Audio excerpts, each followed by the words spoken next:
nangyayari sa Indonesia, nagsisimula ng umusbong sa ating bansa. What the? Nag-umpisa yan ng tutulan ng mga estudyante at iba pang progresibong grupo ang 50 million rupiya o higit 170,000 pesos na house benefits kada buwan ng halos 6 na raang miyembro ng House of Representatives. Naku!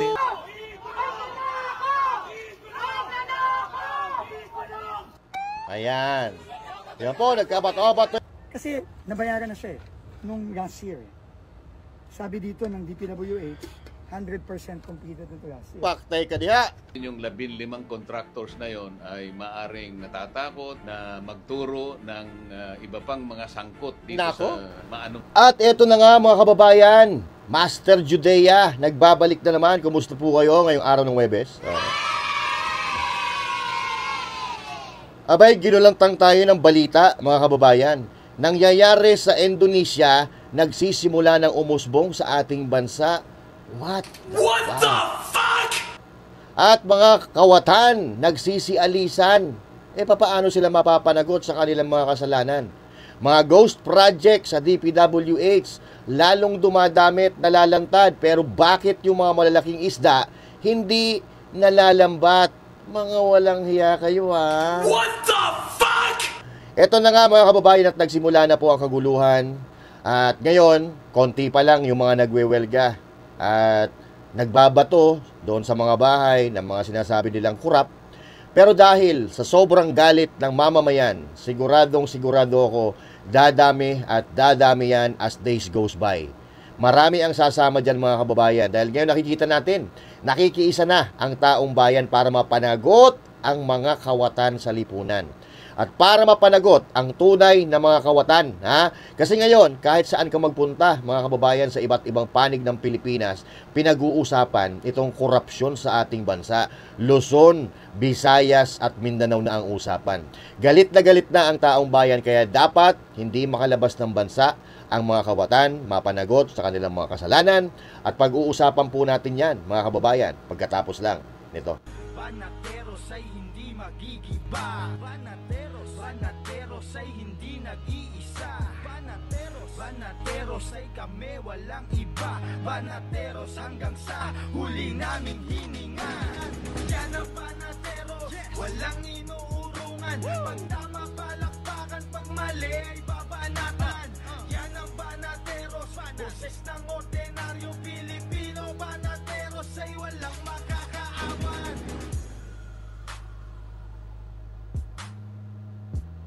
At syempre magandang araw Luzon, Visayas, Mindanao at sa mga kababayan nating OFW, mga immigrant sa iba't ibang panig ng mundo.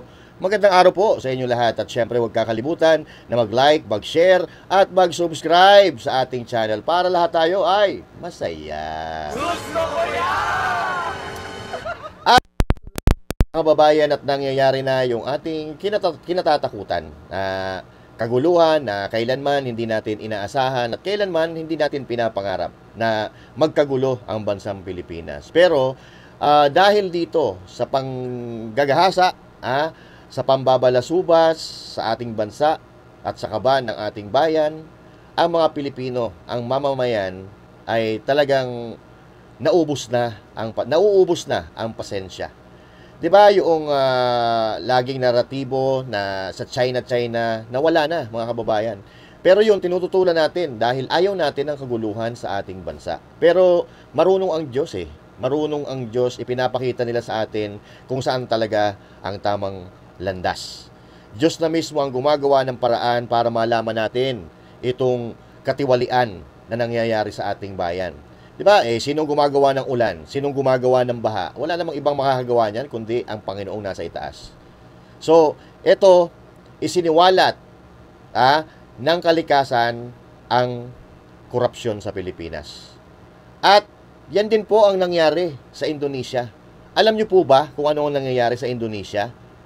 Lalong lumalaki po ang gulo, lalong dumadami ang nagpoprotesta. Ang dahilan dito, yung mga korap na kongresista nila.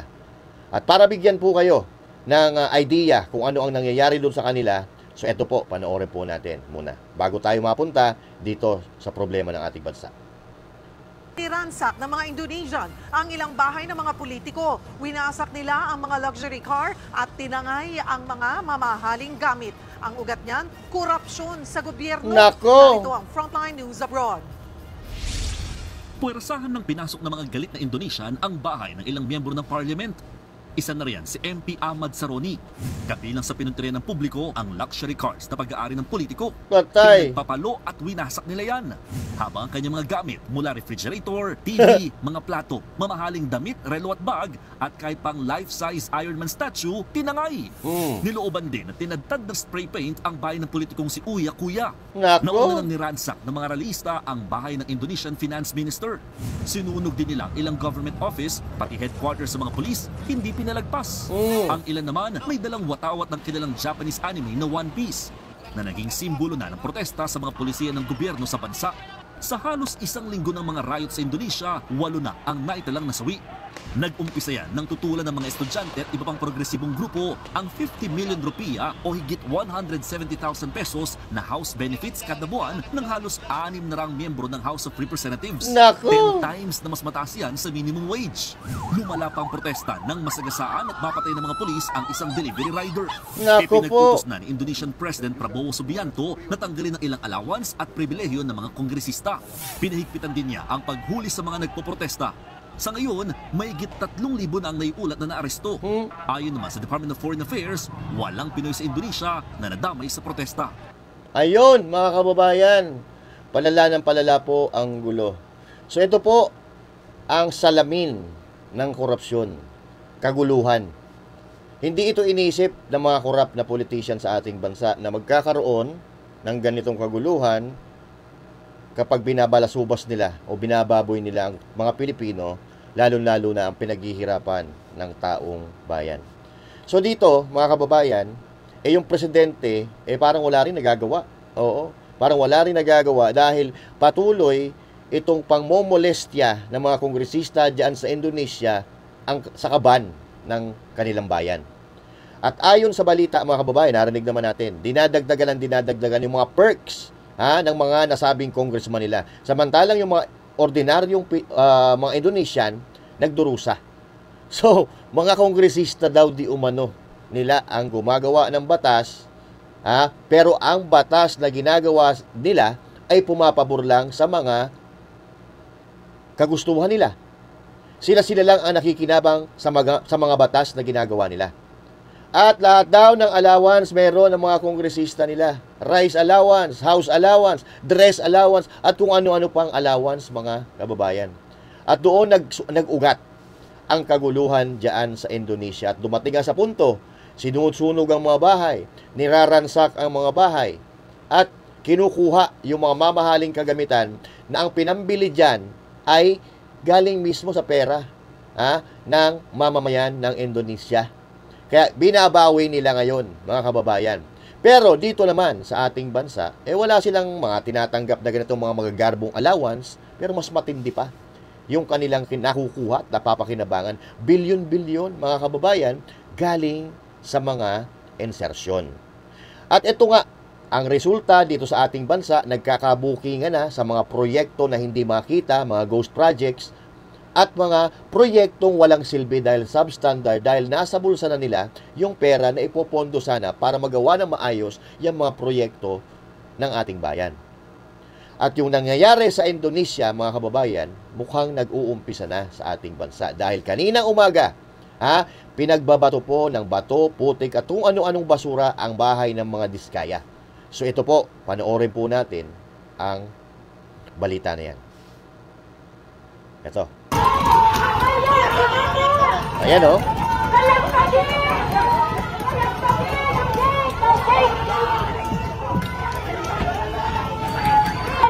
Ikulong! Kurakot pala, buti! Kurak!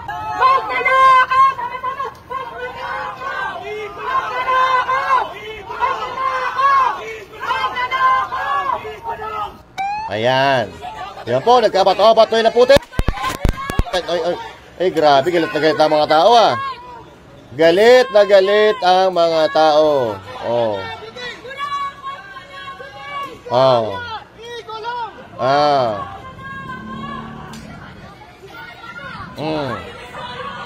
Ba't nga si RJ? Ay, nakapula oh. Si RJ.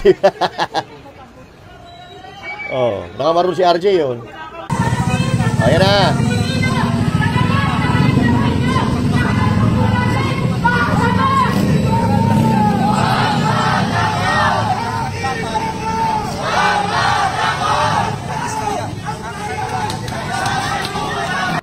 Ayan, mga kababayan, ano? Konti pa lang yan sila, pero hindi nila napipigilan. Konti pa lang yan, ha? Oo, ilan-ilan lang yan. Wala pa atang 50 yan, eh. 'Di ba? Dahil galit na ang taong bayan, wala na sila magagawa dyan. Hindi na nila mapipigilan yan. Kahit yung mga gwardiya pa dyan. Hindi natin alam, ha? Kung opisina ito o bahay ng mga Diskaya, pero ang sigurado tayo, pag-aari ito ng mga Diskaya, mga kababayan. Ha? So eto, nagsisimula na po at pagkakaalam ko, meron pong ikinakasang malakihang rally dyan sa EDSA kontra dito sa korupsyon. Alam nyo, kawawa itong mga Diskaya eh, di ba? Hindi ko sinasabing wala silang kasalanan kasi hindi pa tapos ang investigasyon, pero tingin ko mukhang inilalaglag sila, di ba? Oo, napakarami nilang mga sasakyan, di ba?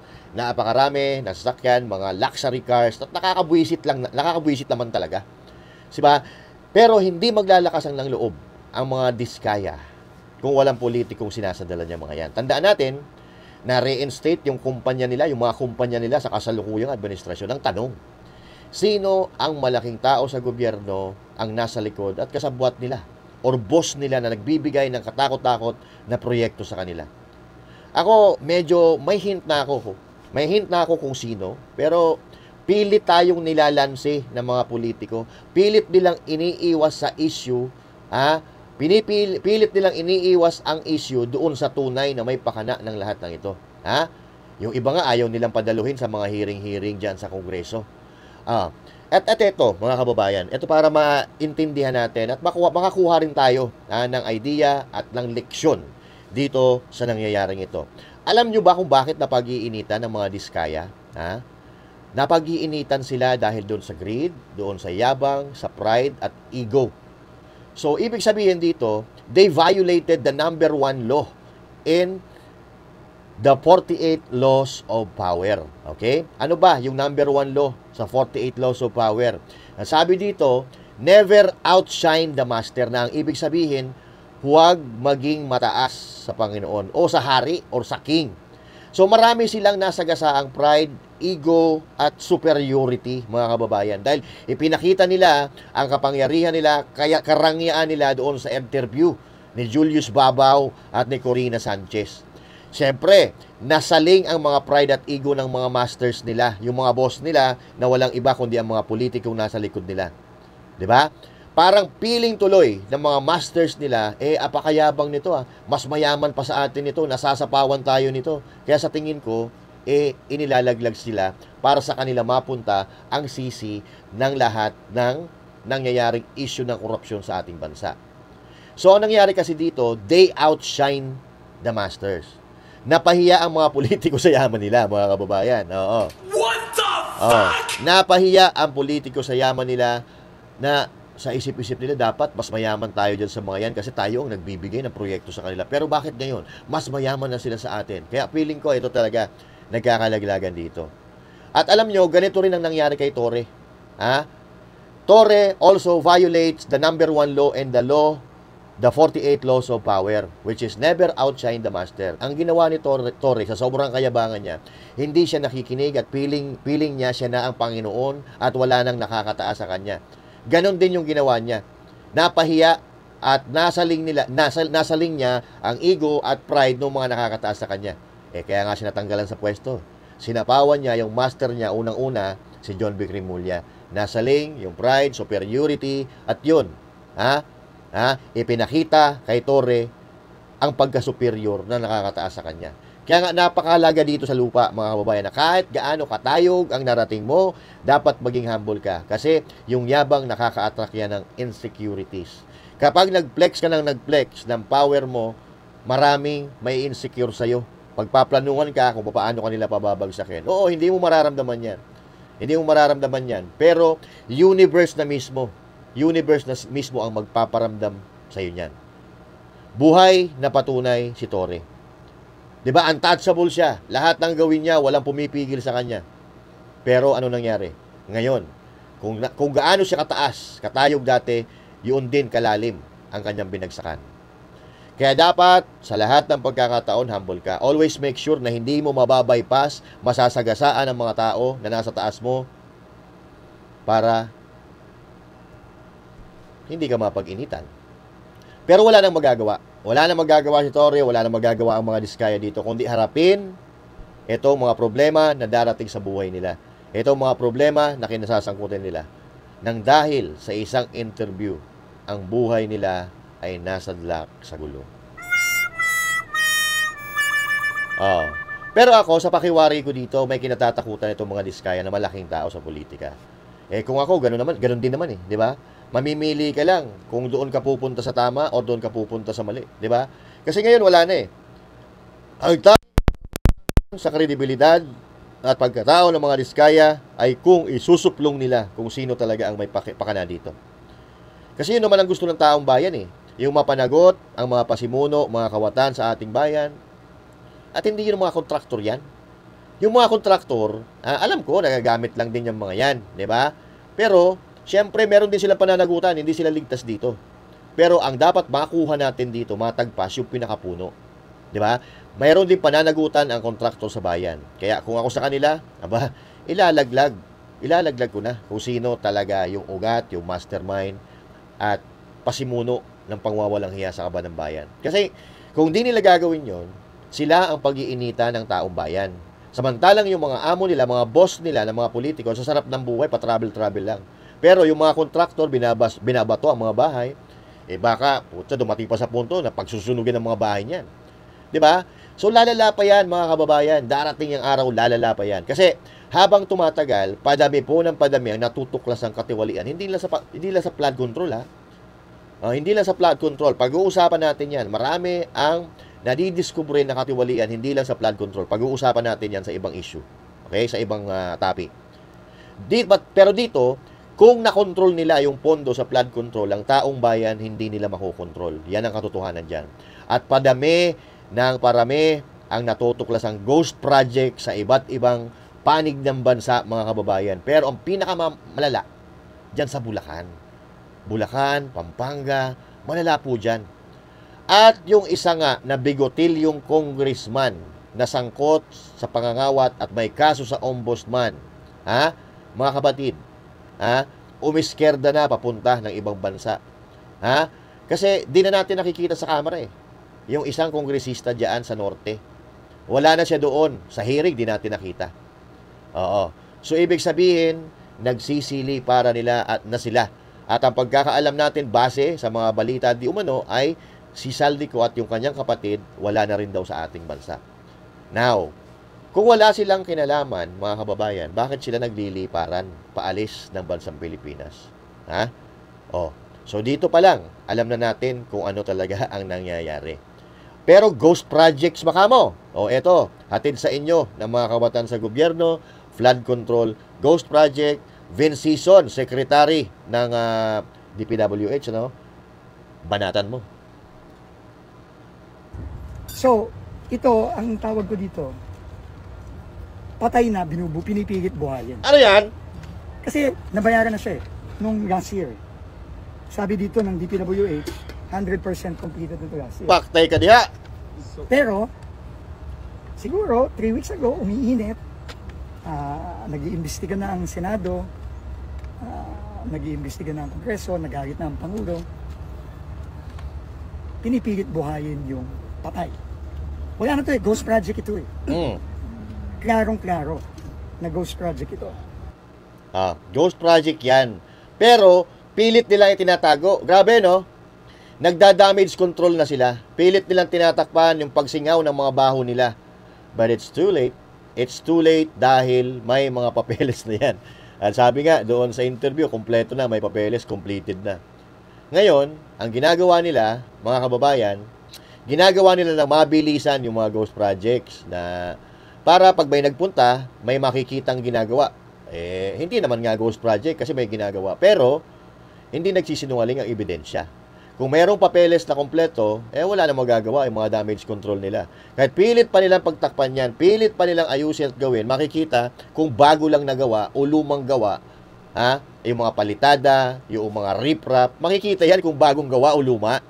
Hindi na nila maluloko. Hindi nila maluloko si Vin Sison. 'Di ba? Matalino yang mamang yan. Galing yan sa Duterte. Produkto ng Duterte yan. 'Di ba? Magaling yan.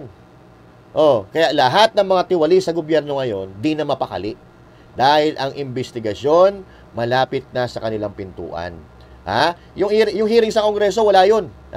Walang mangyayari doon kasi nagtatakipan sila, nag-aaway-aaway na nga sila dahil may mga personalidad na ayaw nilang ipatawag, 'di ba? So, magtataka ka kung bakit ayaw nilang ipatawag, 'di ba? At alam mo sa sarili mo na yung ipapatawag na yon ay mga boss nila. Boss nila dati. Sinasamba nila kasi yun ang may hawak ng pera ng Pilipinas. Pero bakit ayaw nilang ipatawag? So, doon pa lang, halatang-halata na nagtatakipan mga kababayan. So, dito tayo sa Senado. Nakikita naman natin kung paano nila gawin yung hearing dyan sa Senado.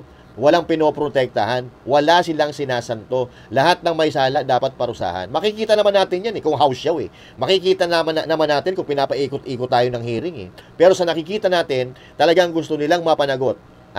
Ang tunay na may sala at ang mastermind dito sa nangyayaring pangangawat sa ating bansa.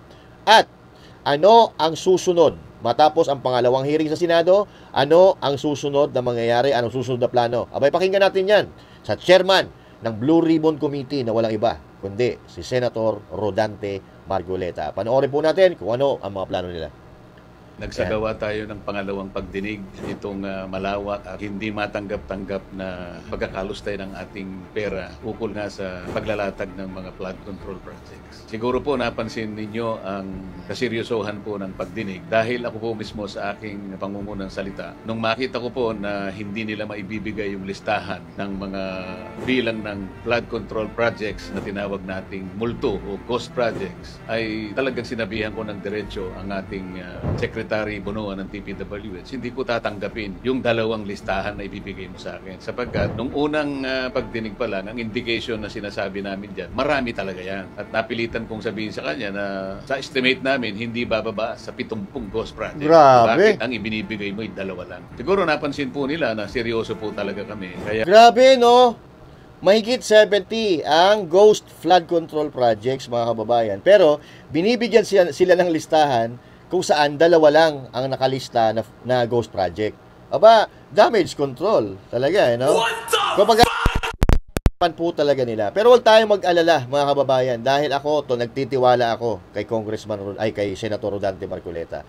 Hindi nga makapalag yung mga tulpo dito di ba? Hindi makapalag si Rapi Tulfo kasi talagang makikita mo na si Marcoleta ang nagdadrive. Ganun dapat. Pag ikaw ang may-ari or chairman ng isang komite, hindi ka under doon sa mga members lang. Ikaw ang chairman, dapat ikaw ang nagmamaneho. Katulad din ng presidente ng Pilipinas, dapat ikaw nagmamaneho ng bansa. Dapat lahat kontrolado mo. Pero sa nangyayari ngayon, mga kababayan, parang ang nangyayari sa ating bansa is out of control. Hindi kayang kontrolin ng presidente ng Pilipinas. Kaya nga nangyayari itong kaguluhan na ito Di ba? So, Mr. Marcoleta, ako ay nabigla sapagkat di ko inasahan na magbibitiw siya kagad nung araw na yon. Nahuli kaming magkausap sa pamagitan ng text messaging. Pero nandun na po yun. Kanina, na lumitaw po na sineryoso din namin sapagkat alam namin yung 15 contractors na yon ay maaring natatakot na magturo ng iba pang mga sangkot dito sa maanumalyang pagkakalatag ng... Yan ang sinasabi ko kanina, di ba? Kung sino po ang mabubulgar dyan sa hearing sa Senado, yun ang babalikan at buwebweltahan ng taong bayan. Kaya sabi nga ni Marcoleta, may pinoprotekta, natatakot, di ba? Na meron dyan talaga, may pinakamalaking isda talaga na nasa likod ng mga yan. Paulit-ulit natin, isipin mo na lang, maglalakas loob ba yan? Kung wala silang access sa gobyerno, kung walang sinasandalan, di ba? So may malaking tao. Baka yung tao na ito, mga kababayan, ay mas marami pang pera kaysa sa mga diskaya, hindi lang nila ipinapakita. Diba? So, biruin mo Diskayas owned a lot of luxury cars. Paano kaya ng mga boss nila? Sa tingin mo, yung mga boss nila, papayag na mas malaki ang makukuha ng mga diskaya kumpara sa kanila? Hindi mangyayari yun. mga kapatid. Dahil, katulad ng naririnig natin, ang napupunta sa kontraktor ay mas maliit kumpara sa nakukuha doon ng isang politiko na kumukuha o kumakaltas ng porsyento. Yun po ang katotohanan dyan, mga kababayan. Naku po, oo. Project. Pero binigyan natin sila ng alternative. Pinayuhan nga namin ay consider nila yung magbayad na lang sila ng danyo sa gobyerno at ituro nila kung sino yung mas may pagkukulang dito sa mga bahagi ito. Yan, dapat ituro ninyo talaga. Kaysa kayo, ang bahay ninyo o properties ninyo, ang binabalikan ng taong bayan, suplong nyo na. Total, kakampiyan naman kayo ng taong bayan di ba? Kung magsasalita kayo. Ngayon, dahil kayo ang nakaprente, katulad ng mga Diskaya, so sino binabalikan ng taong bayan? Sila na itong natutuklasan, mga kababayan, or nakukumpirma, pero wala Let's look at the big picture. Let's look at the big picture, mga kababayan, na hindi mangyayari yan kung wala silang sinasandalan. Di ba? At don't be stupid. Let's face the reality kung ano talaga ang nangyayari sa ating bayan. Actually, di na nga natin kailangan ipaliwanag to 'Di ba? Alam na natin kung ano ang dahilan nitong kaguluhan na ito. Nakikita na nga natin Sinabi na ni VP Sara Duterte yan. Sinabi na ni President Duterte yan. 'Di ba? Hindi tayo naniniwala kasi. Pinaniniwalaan natin yung mga sinungaling at yung mga may sariling interest talaga at nakapangyarihan, interest sa pera ng bayan. 'Di ba? Kaya tingnan mo, 3 taon na wala pa tayo makita ng mga flagship project na nagagawa nila. 3 taon 3 taon, mga kababayan. Bakit? Kung walang kinalaman ang presidente, wala tayong problema doon. Pero ang nakikita natin dito, this is out of control. Hindi na makontrol yung mga nasa baba niya. Katulad ng mga corrupt na kongresista, di ba? Hindi naman natin linalahat kasi mayroon pa rin namang matitino na kumukontra diyan sa Kongreso, di ba? Katulad na ng halimbawa nung nangyaring hearing, di ba? May mga kumukontra pa rin doon sa katiwalian, pero samantala, meron din naman nagtatanggol at pumoprotekta doon sa gumagawa ng katiwalian. So, hindi sila lahat diyan sa Kongreso masasama. May mabubuting tao pa lang diyan. Kaya lang natatalo sila dahil yung puwersa ng kadiliman mas malaki kumpara doon sa puwersa ng kaliwanagan. Pero, ito tatandaan natin, walang kasinungalingan ang nananalo sa katotohanan. Tandaan po yan. Tandaan po natin yan. Maghari man ang kasinungalingan sa kasalukuyan, pero darating ang araw, isasampal sa kanila ang katotohanan at pagbabayaran nila yung mga ginawa nilang kasalanan sa mamamayan at sa ating bayan. Yan po ang tinatawag na karma. Hindi man taong bayan, universe na po ang magbibigay sa kanila niyan. 'Di ba? Kaya hindi po sila makapagtago. Pero ngayon sa nakikita ko pati taong bayan, gusto silang parusahan. Nag-uumpisa na, mga kababayan. Hindi na po, sinabi namin, kinasangkapan na namin yung AMLAC. Titingnan po kayo ngayon at sa pag-umpisa ng aming pagdinig, sila rin ay nakahanda na rin magsagawa ng sarili nilang pag-imbestiga. Maaring ma-freeze ang assets ninyo. Nag-usap din kami sa immigration. Yan, bawiin ang yaman. Bawiin ang yaman, ibalik sa taong bayan o ibalik sa kaban ng bayan. Ipagawa ng mga proyekto na mapapakinabangan ng bansang Pilipinas, ng taong bayan, ng mga Pilipino. Yung mga kalsada, mga tulay, mga airport, mga building, eskwelahan, ospital, lahat ng ganyan. Putang ina. Yung ninanakaw nila, napakalaking infrastructure na yan. Mga ospital, problema sa eskwelahan. Diba? Kaya hindi magawa-gawa yung dapat na ginagawa ng gobyerno dahil sa nakaw, dahil sa korupsyon. Yun ang problema natin. Kaya, palakpakan natin si Congressman now, Senator Marcoleta. Ayan.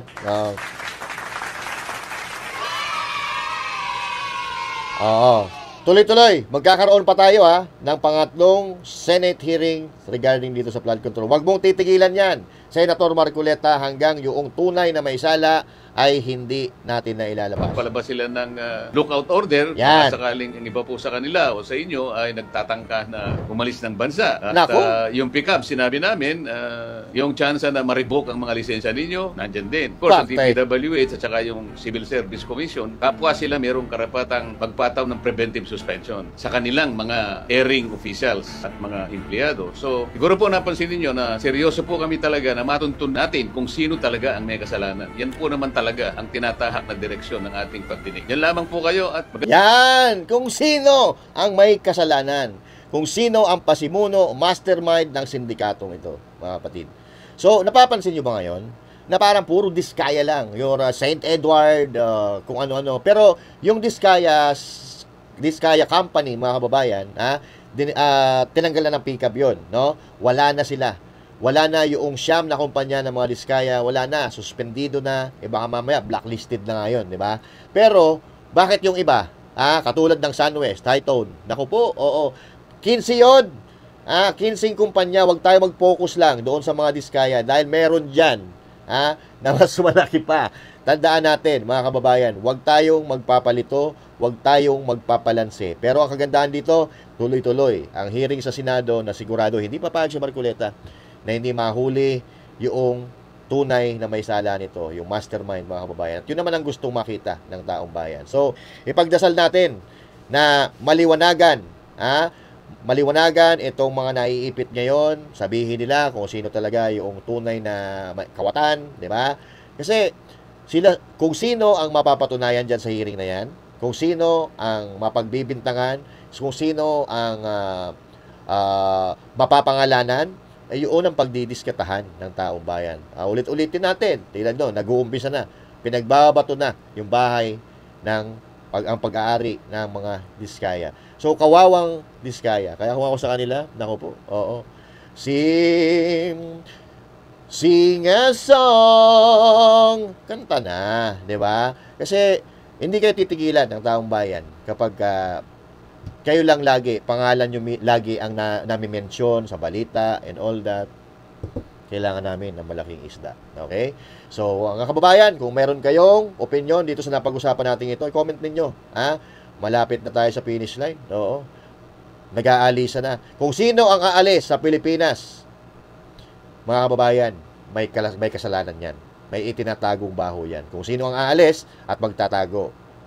Ngayon, wala pang sigurado na politiko na may kinalaman dito. Pero soon, malalaman din ng taong bayan sa pamamagitan ng hearing na yan sa Senado. So magantay ang pag-abang-labang tayo dahil ang hustisya ay hindi natutulog. Ang Panginoon ay hindi natutulog. Laging nakatingin yan. At anytime, pwede kanyang balikan. Karma is the key, mga kababayan. And once again, this is Master Judes and thank you. God bless you all and to God be the glory. Magandang araw ng Huwebes po sa inyo lahat.